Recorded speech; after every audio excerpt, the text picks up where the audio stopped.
അങ്ങനെ നാടിന്റെ തെരഞ്ഞെടുപ്പ് സ്പന്ദനം അറിഞ്ഞുകൊണ്ട് ഇലക്ഷൻ ബസ് യാത്ര തുടരുന്നു. അഭിലാഷ് മോഹനും ഷീജ ശ്യാമുമാണുള്ളത്. അഭിലാഷ്, ഷീജ, അങ്ങനെ നിങ്ങളിങ്ങനെ യാത്ര തുടർന്നുകൊണ്ടേയിരിക്കുകയാണ്. യാത്ര തുടരുമ്പോൾ കേരളമാകെയും അറിയുകയും ചെയ്യുന്നു ഓരോ നാട്ടിൽ നിന്ന്. ഇപ്പോൾ എവിടെയാണുള്ളത്, ആരാണ് ഇപ്പോൾ ഉള്ളത്, എങ്ങനെ തുടരുന്നു യാത്ര?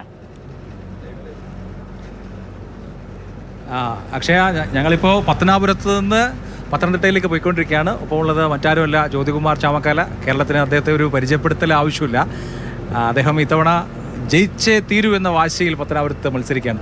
അരികിലുണ്ട് ചാമക്കാല എന്നാണ് ഞങ്ങളിവിടെ വരുമ്പോൾ കാണുന്ന മുഴുവൻ ഫ്ലെക്സിലെയും വാചകം. അല്ലേ, ഇഞ്ചില്ല സ്ഥലം ബാക്കി, മുഴുവൻ പോസ്റ്ററും ബാനറൊക്കെയാണ്. എത്ര കോൺഫിഡൻ്റ് ആണ്? പത്തനംതിട്ടയ്ക്ക് നിങ്ങൾ പോയാൽ മതി, എന്നെ പത്തനാപുരത്ത് ഇറക്കിയേക്കണം. No way. എന്നെ സംബന്ധിച്ച് തികഞ്ഞ ആത്മവിശ്വാസത്തിലാണ്. ഒരു സംശയവും വേണ്ട, വിജയിക്കുമെന്ന കാര്യത്തിൽ ഒരു തർക്കവും വേണ്ട. നിങ്ങളൊക്കെ പ്രതീക്ഷിക്കുന്നതിനപ്പുറത്തേക്കുള്ള ഭൂരിപക്ഷത്തിൽ വിജയിക്കാൻ കഴിയും.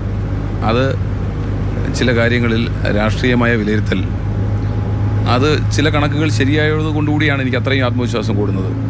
അതിലൊന്ന് ത്രിതല പഞ്ചായത്ത് തെരഞ്ഞെടുപ്പിലെ ഫലമാണ്. അത് ഞാൻ വളരെ നേരത്തെ ഫീൽഡിൽ നിന്ന് ആ പൾസ് മനസ്സിലാക്കിയിരുന്നതാണ്. ഇത്രയും നല്ലൊരു വിജയം നേടാൻ കഴിയുമെന്ന് എനിക്ക് നല്ല ഉറപ്പുണ്ടായിരുന്നു. കാരണം കഴിഞ്ഞ തെരഞ്ഞെടുപ്പിൽ ഒരു പഞ്ചായത്ത് മാത്രമുണ്ടായിരുന്ന, 8 പഞ്ചായത്തുകളിൽ ഒരു പഞ്ചായത്ത് മാത്രമുണ്ടായിരുന്ന പത്തനാപുരത്ത് 6 പഞ്ചായത്തും വിജയിക്കാൻ കഴിഞ്ഞു. ഞാൻ എൻ്റെ പാർട്ടി ഫോറത്തിൽ ജില്ലാ കോൺഗ്രസ് കമ്മിറ്റി കൂടിയപ്പോൾ 4 മുതൽ 6 വരെ പഞ്ചായത്തുകൾ ലഭിക്കുമെന്ന് പറഞ്ഞപ്പോൾ എന്നെ ആക്ഷേപിച്ചവരുണ്ട് പാർട്ടിയിൽ തന്നെ. പത്തനാപുരത്ത് 4 പഞ്ചായത്തോ.